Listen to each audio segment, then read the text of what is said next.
Oke, baik. Assalamualaikum warahmatullahi wabarakatuh. Perkenalkan, saya Muhammad Razafran dari kelompok 4 bersama rekan-rekan saya, yaitu Anwar Ismail, Muhammad Adi Setia, dan Muhammad Farhan Pratama. Kami di sini akan menjelaskan simulasi MotoGP melalui program Stella. Next.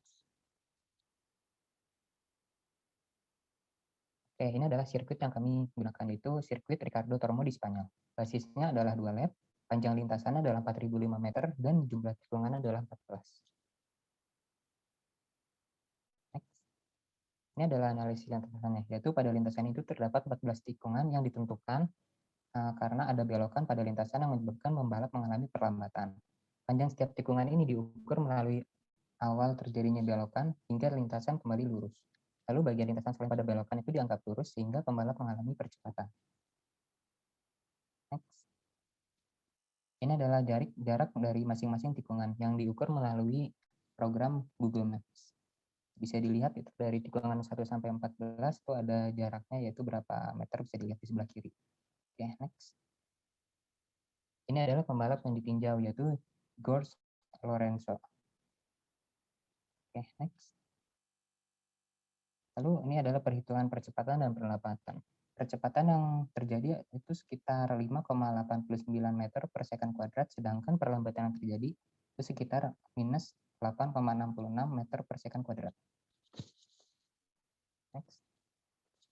Secara keseluruhan ini adalah spesifikasi pembalapnya. Kecepatan awal dianggap 0 meter per second, lalu asumsi untuk setiap jalan lurus terjadi percepatan sebesar 5,89 meter per second kuadrat, lalu setiap pada tikungan itu mengalami perlambatan sebesar 8,66 meter per second kuadrat. Untuk top speed-nya itu adalah sebesar 316 km per jam atau sekitar 87,78 meter per second. Lalu untuk kecepatan minimumnya adalah 129 km per jam atau sekitar 35,83 meter per second. Nah, ini adalah data yang nanti akan diinput pada program Stella. Oke, next. Baik, selanjutnya saya akan menjelaskan tentang pemodelan sistem balapan yang dilakukan oleh Jorge Lorenzo ini ke dalam Stella Architect. Next.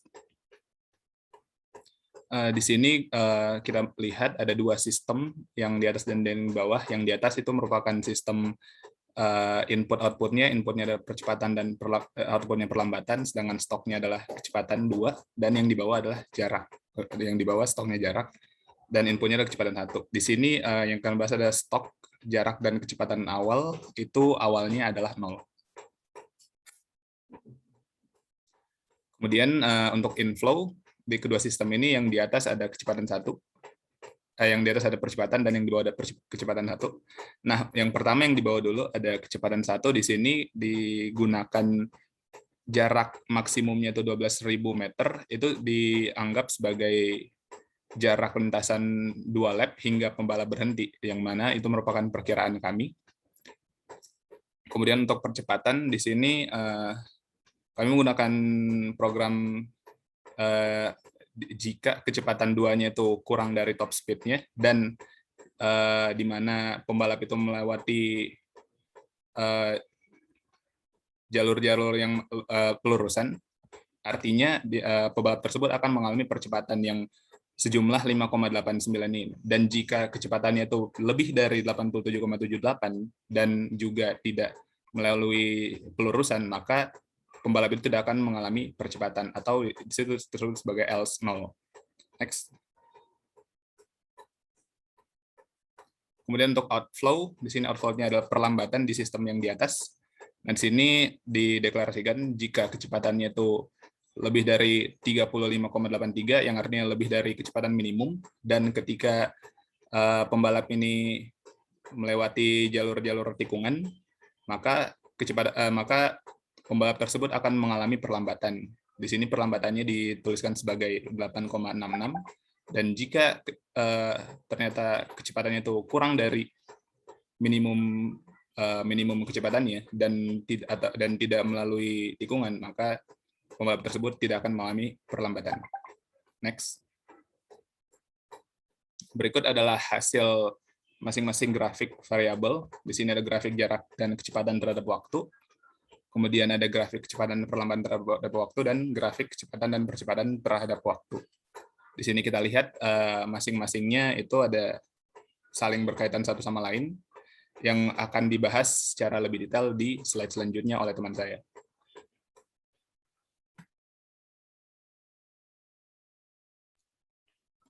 Dan ini adalah untuk lebih jelasnya spreadsheet-nya dari start, finish, hingga stop.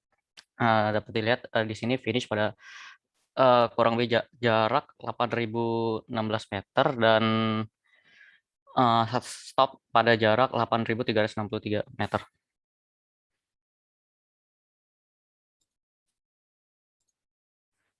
Oke, yang ini adalah analisis grafik kecepatan pada setiap tikungannya. Dapat dilihat bahwa setelah melewati tikungan 1, pembalap mengalami percepatan lagi hingga tikungan 2 sampai tikungan 12 umumnya mengalami kecepatan maksimal. Kemudian mengalami penurunan kecepatan yang sangat drastis ketika tikungan ke-13, dan kemudian setelah melewati tikungan ke-14 kecepatannya bertambah lagi. Dan ini adalah pada lap 2-nya kurang lebih sama seperti lap 1, namun bedanya adalah pada lap 2 ini kecepatan awalnya tidak 0, melainkan sekitar 70-an, 78 meter per second. Dan ini adalah kecepatan setelah kecepatan ketika melewati tikungan 14. Oke, ini adalah analisisnya yang tadi saya sudah sampaikan dalam bentuk kata-katanya. Ini lap 2. Oke.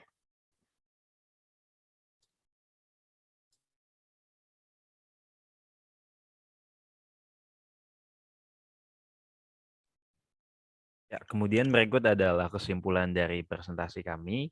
Yang pertama, kecepatan suatu kendaraan dan hubungannya dengan percepatan dan perlambatan dapat dimodelkan melalui asumsi sebagai berikut. Yang pertama, stok berupa kecepatan dan jarak, inflow percepatan dan kecepatan, outflow perlambatan. Kemudian kecepatan maksimum yang dicapai pembalap pada presentasi kami adalah 316 km per hour dan minimumnya 129 km per hour. Yang terakhir, di lap kedua, kecepatan awal pembalap lebih besar, namun kecepatan maksimumnya tetap sama dengan lap 1. Sekian presentasi dari kelompok kami, semoga bermanfaat. Wassalamualaikum warahmatullahi wabarakatuh.